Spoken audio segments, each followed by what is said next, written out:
A partir de agora, refletiremos sobre algumas promessas no livro de Ruth. O livro de Ruth exibe palavras de consagração e de compromisso. Ruth deixa a sua velha vida e começa uma nova vida com os filhos de Israel. As promessas encontradas no livro nos dá esperança de que não importa quem somos ou o que fizemos, Deus está sempre pronto para nos abraçar com amor. Ele não nos rejeita. Se voltarmos e entregarmos nossas vidas a Ele, Ele nos receberá e nos integrará em sua família. Vamos refletir sobre a primeira promessa que se encontra no capítulo 1, verso de número 6 do livro de Ruth. Então se dispôs ela com as suas noras e voltou da terra de Moabe, porquanto nesta ouviu que o Senhor se lembrara do seu povo, dando-lhe pão. Noemi, sogra de Ruth, era uma habitante de Belém. No entanto, sua partida para Moabe com sua família foi um ato de rebelião contra o Senhor. Veja os versículos 1 a 5 desse capítulo. Noemi era como muitos dos filhos de Deus. A rebelião egoísta a afastou do seu Senhor.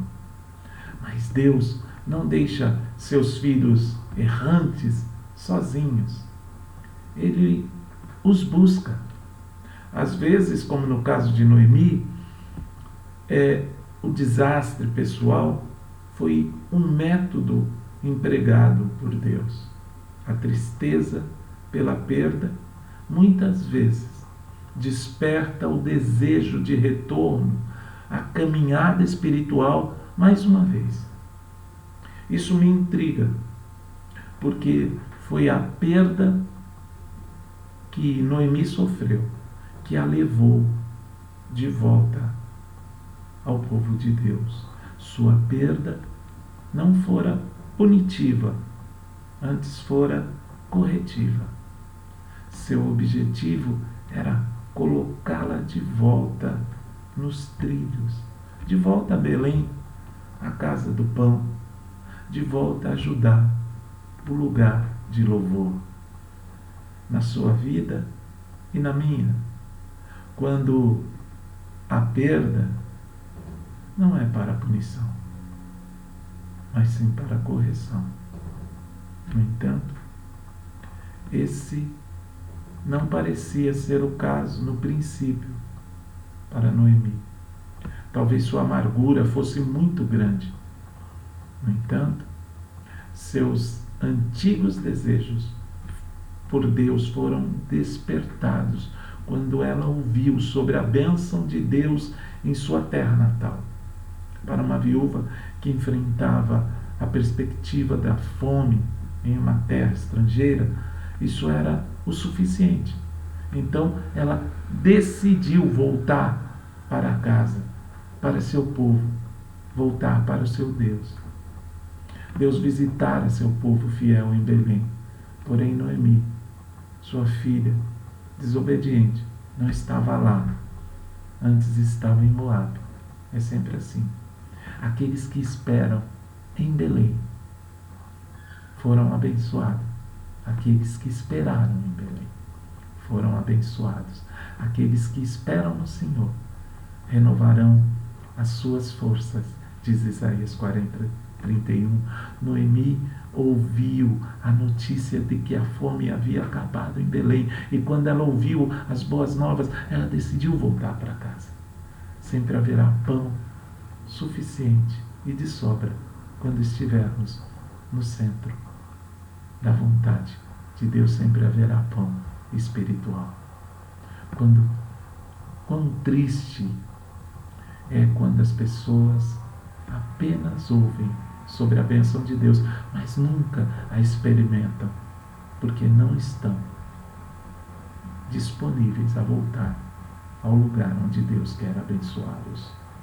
Sempre que desobedecemos ao Senhor e nos afastamos de sua vontade, devemos confessar nosso pecado e retornar ao lugar da bênção. Abraão teve que deixar o Egito e voltar ao altar que havia abandonado lá em Gênesis capítulo 13, verso 1 a 4. Jacó teve que voltar para Betel, capítulo 35, verso 1 de Gênesis. O apelo repetido dos profetas ao povo de Deus era para que eles abandonassem seus pecados e voltassem para o Senhor. Diz Isaías 55, verso de número 7, deixe o perverso o seu caminho, o iníquo os seus pensamentos. Converta-se ao Senhor, que se compadecerá dele, e volte-se para o nosso Deus, porque é rico em perdoar. Maravilhosa é a graça do nosso Deus, que nunca abandona ao errante, mas atrai e restaura com cordas de amor. Deus está juntando as peças aqui para Noemi. Embora nesse estágio ela não tenha consciência, ele apenas faz o que parece ser, apenas faz o que parece certo. Esta é uma característica interessante da teologia deste livro. Não há a menor sugestão de que o controle total exercido pelo Senhor, de alguma forma, limitou a liberdade da atividade das pessoas que estarão envolvidas nesse processo.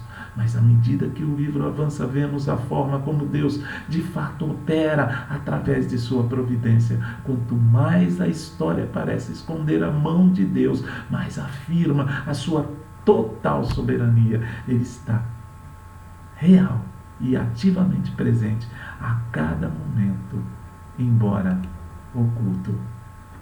Tenha um bom dia.